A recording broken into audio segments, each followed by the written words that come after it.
Hello, everybody. Welcome to Late Night Football. Welcome to our transfer news reaction show. We're live on YouTube, and I don't know why I wanted to do this live, but I wanted to do it live. And let's talk about what has been happening recently, and what has been happening has been a really. I I've been talking about Kylian Mbappe and PSG, and when this first started, I said that this has the makings of a very long saga. And because there are so many things at play, so many personal egos, so many financial interests that are at play. It is not a saga that is going to be resolved very quickly. But what has happened over the last couple of days, so is that you're now starting to see both sides trying to engineer a split. It's almost become a game of chicken. So you see, like, who's gonna turn first, who's gonna blink first, who's gonna make a wrong move first. I think that is where it has devolved. But let's recap a little bit, and then we can talk about what actually is going on and what actually could happen in the future. So basically, a while ago, Kylian Mbappe announced that he will not re-sign his contract with PSG, that he wants to leave. That I think he had an option of an extension of a year, and he said, "I'm not taking that extension. I'm going to leave on a free next season." PSG at that time were like, "Well, he didn't have to tell the whole world that he wanted to do it. Like, the option was going to expire in a couple of weeks anyway, and you just had to, you just had to wait it out. He didn't have to. But then, why did he go and publicly tell everybody that he was wanting to leave?" And at that time, I theorized, and I think a lot of people, would have agreed with this, is that the fact is that Kylian Mbappe always had the plan that he wants to go to Real Madrid next season. That is his plan. That is his goal. His goal is to go to Real Madrid. He stayed for another year or 2 years when he signed the contract extension against probably his better judgment, and he probably regrets doing that at this moment in time. But at that time, he thought, right, I'll re-sign a new contract extension. I'll get a little bit more power at this club, power that I will hopefully use to give myself, Champions League victory before I go. But I am going to stay for another year. But now I think he's realized no matter what I do at PSG, I'm not going to be able to. I'm not going to be able to win the Champions League that I want to win. So I'm going to go to Real Madrid. Right? That is his plan. That is his entire end game here is to go to Real Madrid. And at that time, Harry Kane had become available, right? Harry Kane was available. Karim Benzema had suddenly left the club, right? Everybody thought Karim Benzema was going to stay for another year, right? And then suddenly he leaves. Right? The entire Real Madrid plan was, right, we'll keep Karim Benzema for another year, and then we'll bring Mbappe in to be his replacement. Now, Karim Benzema decided, well, no, I want to leave a year early, right? Saudi Arabia offering me big money, I'm going to go. So he goes. And as soon as he goes now, Mbappe goes, well, Harry Kane is available, right? And Real Madrid could move for Harry Kane. They could decide to go for somebody else. What if that striker plays well? What if they go for Rasmus Højlund, for example? Or what if they go for somebody else, and he does very well, right? And then suddenly Real Madrid don't need Mbappe anymore. Especially on the wages that he's on, they don't need him. Remember, Real Madrid's long-term goal probably also at some point will be to sign Erling Haaland. That is rumors. I'm not in ITK. I'm speculating. I'm just talking about rumors here that at some point they want to bring in Erling Haaland as well. In the next 2-3 years, they want to bring him to the club as well. So imagine, you've got all these big long-term plans or medium-term plans, and suddenly Mbappe is on the outside looking in, like, I want to go to Real Madrid, but how am I going to go? So that's why he made that early announcement. That was a preemptive strike to say, I'm going to leave in 2024. He knows very well that PSG want to sell him.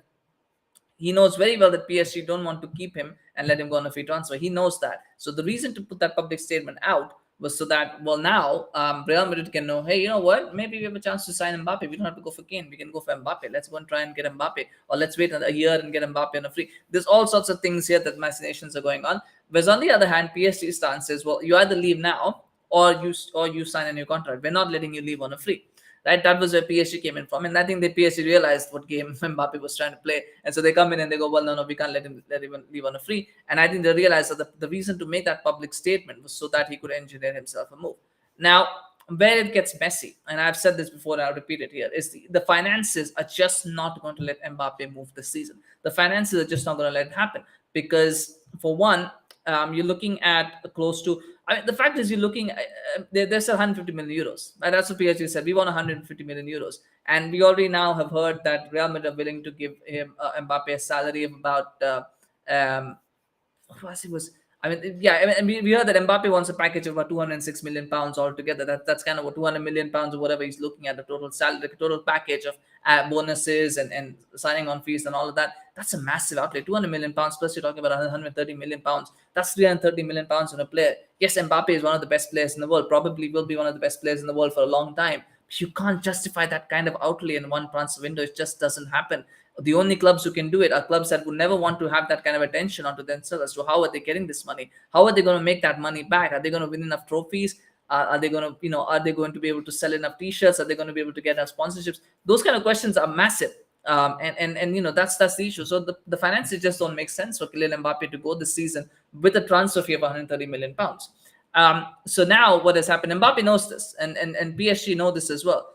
PSG are like, well, we can't let we can't let him go on a free. Now PSG kind of played the hand where they've gone, well, we can't let the best player in the world go on a free. It just doesn't happen. He has to go this summer. Well, yes, but who's going to buy him? And Mbappe knows that. Mbappe knows that, and that's why Mbappe went. Well, no, I don't want to leave PSG. I want to play for another year. The reason why I want to play for another year is because I love the club. No, you don't love the club. You want to stay for another year because you know that every cent or every pound that is spent on, or every euro that is spent on your transfer fee is €1 less that you get for your signing on bonuses and your wages. That's €1 less that you can negotiate to get a better contract. So he knows that, and so therefore he's now sort of playing his cards in a way where he's going, well, I want to stay at the club, but because I love the club, but I'll go on a free next year. I don't want to go now. I will go on a free next year.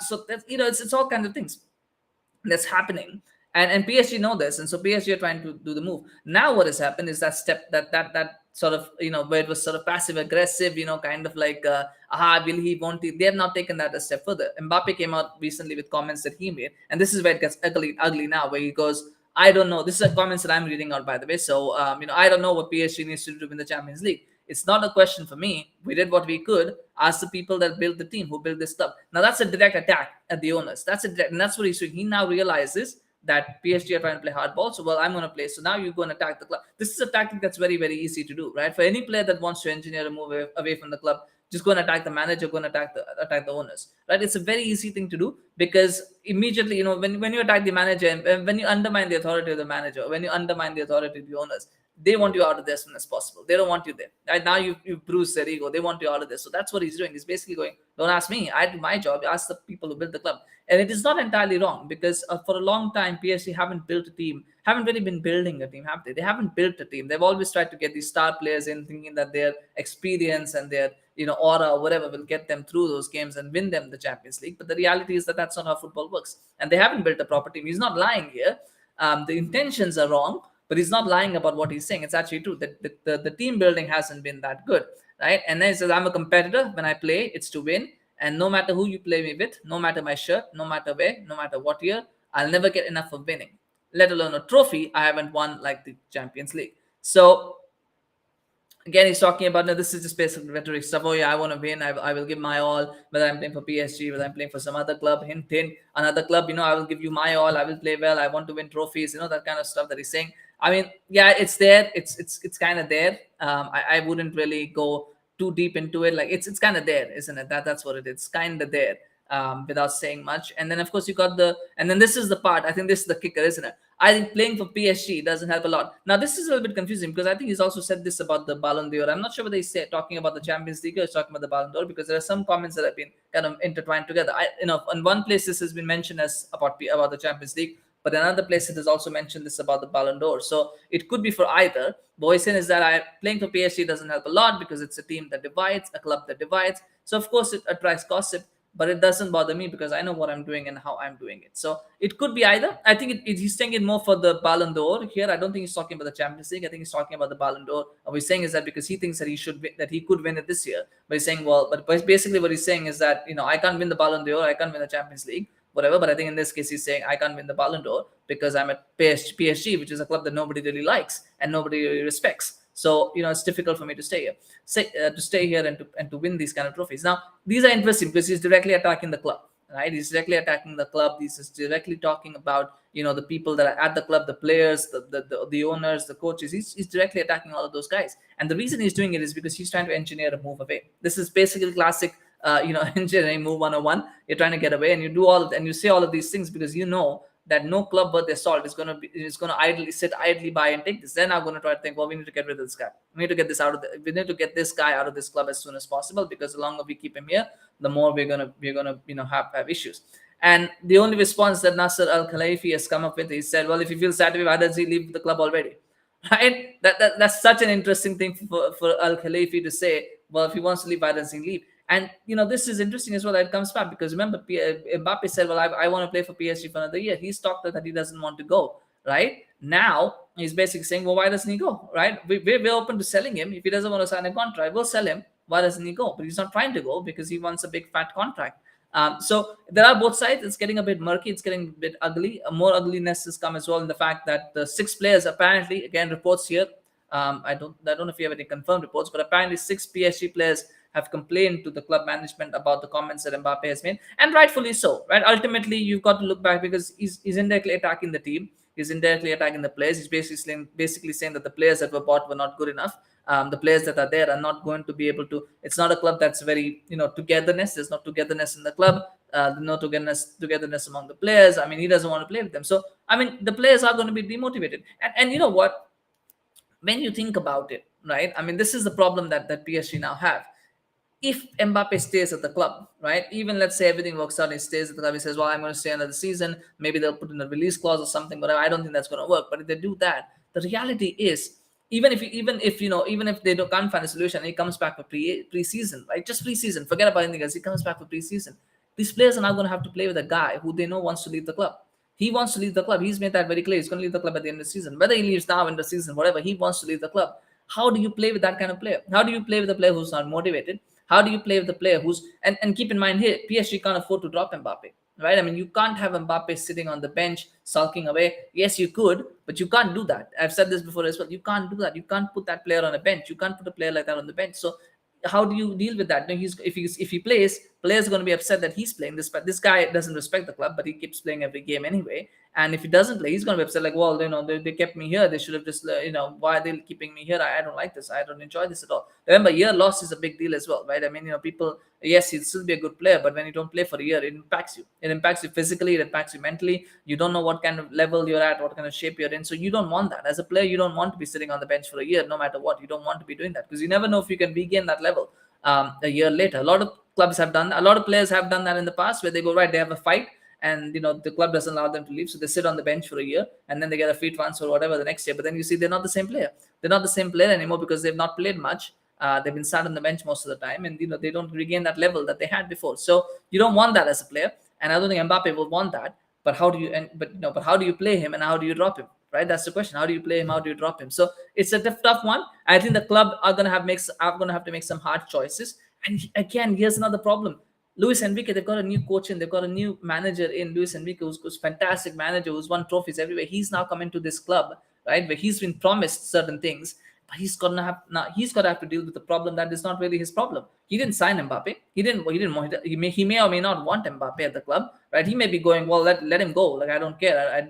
Just let me give me a clarity on the situation. Now he's going to have to deal with this. Why does he have to deal with the problem that is not his making? This problem is entirely of PSG's making because PSG went chasing stars, thinking that it would somehow get them, trophies or whatever. And now they're stuck with players who don't really respect the club. I mean, Neymar doesn't respect the club. We know that. He's still here. Messi didn't respect the club while he was there. He was just looking for a short vacation for 2 years, to keep himself fit for Argentina, for the World Cup. That was literally all it was. After these 2 years, he probably wanted to go to Barcelona this summer. He probably was thinking about going back to Barcelona this summer until that move didn't happen. But really, Messi never did respect the club. And they've got a lot of players there that don't respect the club.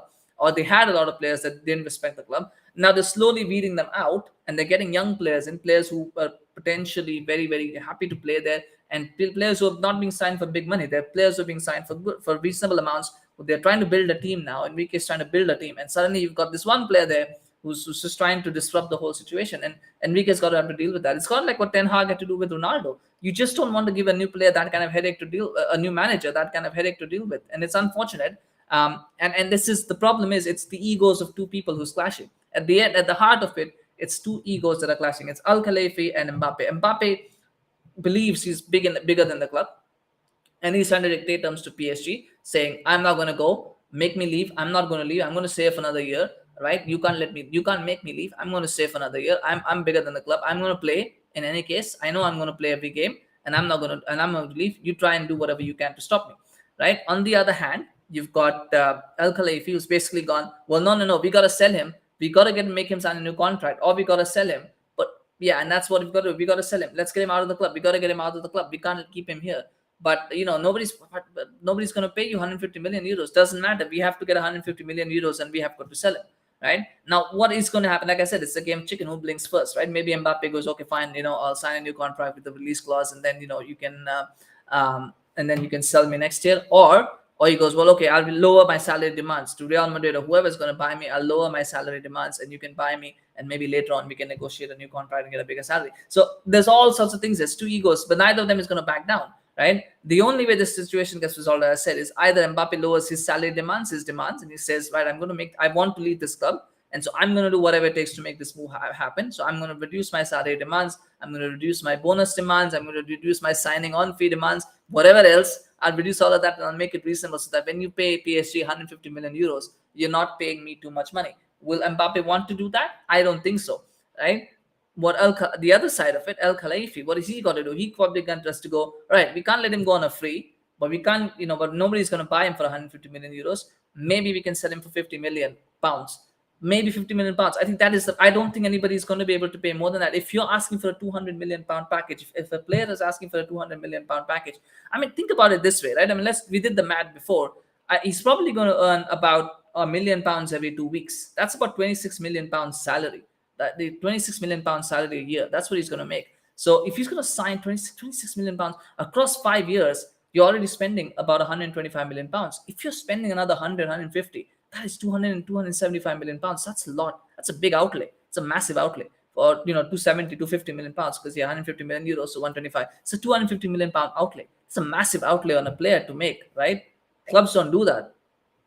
No club could justify doing that. And this is just salary, by the way. 26 million pounds is just a salary. You're then talking about possibly there's going to be, add-ons, like bonus. Like there's going to be bonuses, appearances, bonuses, all of that. There's probably going to be, some trophy bonuses. There's probably going to be a signing on fee, probably 20, 25 million pounds there as well. So it's a massive outlay. It's a massive outlay. And is he going to want to, no club can justify that. So I think 50 million pounds is the magic figure.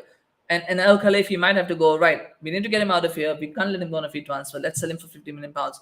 Maybe what we can do is we can build in some add-ons, which include winning trophies and things like that. And maybe we can get it up to 100 million pounds in add-ons. So maybe 50 million pounds base fee and then 50 million pounds in add-ons. Or maybe like a structured payment deal where you're paying 10 or 15 million pounds every year for 10 years. And then you finally recoup that money. Maybe something like that. I don't know. I don't know what the answer is, but somebody's going to have to blink.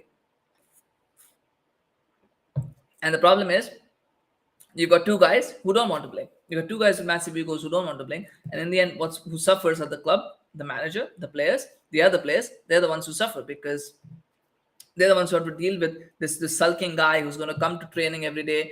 He's either going to be sulking, because he's not playing, right? Or he's going to be arrogant, thinking, I just told the club I'm not backing down, and the club backed down. I'm bigger than the club. I'm the guy. I'm the man. Right? So you either got one of those two sides to it, right? And these players are going to have to deal with that. This manager is going to have to deal with that. So it's not ideal and it's not good. And so therefore, I feel PSG need to find a solution. I feel my solution. If anybody's, I know PSG are not going to watch this video, but my suggestion probably is that you do a base fee of around 50 million pounds, and then you do add-ons for another 50 million pounds of trophies and things like that. Maybe winning the Champions League gets you 10 or whatever, or maybe do like a structured 10 million pounds a year deal for 10 years, something like that. But they've got to find a solution, and PSG have got to do it, because Mbappe is steadfast. He's basically gone, this is what I'm going to do, and I don't care what you say, I don't care what you think, this is what I'm going to do. Now it's up to you to make me change my mind, but I don't think you can. So that's where it is. Like I said, it's an ugly saga. I don't think we've heard the last of it. I think there will be some more back and forth. I do think there will be some more questions asked, some more things said.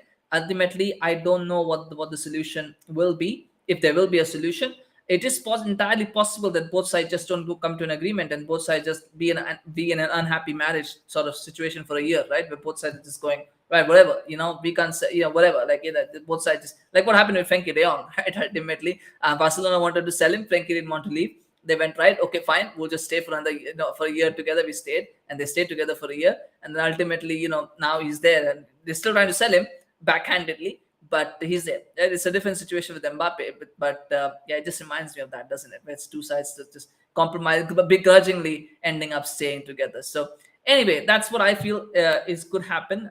We'll have to wait and watch, and we'll have to see. Like I said, we haven't heard the last of this. I don't think this is even close to being over, but it does make for some very interesting gossip and theories and things like that. And ultimately, I think PSG, now it's a new dawn. It's a new era for PSG. And this Mbappe saga will probably be remembered as the nadir for PSG's sort of glamour project, right? The glamour project, when they were signing all kinds of glamour names like Di Maria and Messi and Neymar and Mbappe and Ramos and all these guys that never really cared much for the club, were just looking for a big payday, and they came and they didn't really contribute much to the fabric of the club, and ultimately just left, right? When the contract stood up, just left and went away, and nobody, just were there and for a pit stop kind of thing. And this might be remembered, this Mbappe saga might be remembered as another for that. Things are changing slowly at PSG now. We're seeing that the culture is changing. Campos has come in, he's brought some good players in, hungry young players. This is not to say that PSG could, this could backfire and PSG may not be as successful as they were. Maybe, they'll go back to being, maybe Ligue 1 will go back to being, competitive league rather than what it is right now as a PSG dominant league. But ultimately, this journey is what they need to take. And this path is what they need to take, because what they've done before has not worked at all. And maybe this new path will be much, much better for them, because they won't have to deal with stuff like this, and they don't want to deal with stuff like this. But in years to come, I think hopefully we will remember this as this is where things really got out of hand. This is where things got crazy, and PSG finally realized that what they were doing was not right, and they changed course and they course corrected. Maybe hopefully we'll remember it that way. But until then, they've got to struggle to this. They've got to get through this, and we'll see what happens. Anyway, do share your thoughts, of course. Share in the chat, of course. What do you think could happen? What do you think needs to happen? How do you think PSG can handle this? How do you think Mbappe can handle this? Is there a resolution inside? Always love to hear your thoughts, of course. So do share that. Smash a like if you enjoyed this video. As I said, we want to do a few more live videos going forward. So every time you like it, every time you give me positive feedback, it helps me. It helps us, kind of figure out what works and what doesn't. So please do share that in the comment section. Always love to hear your thoughts. Subscribe to our channel on YouTube. You can also follow us on Facebook, Twitter, and Instagram. The links are in the description, so do follow us there. We always appreciate your support. Thank you so much for watching. We'll see you again very, very soon. Take care. Bye-bye.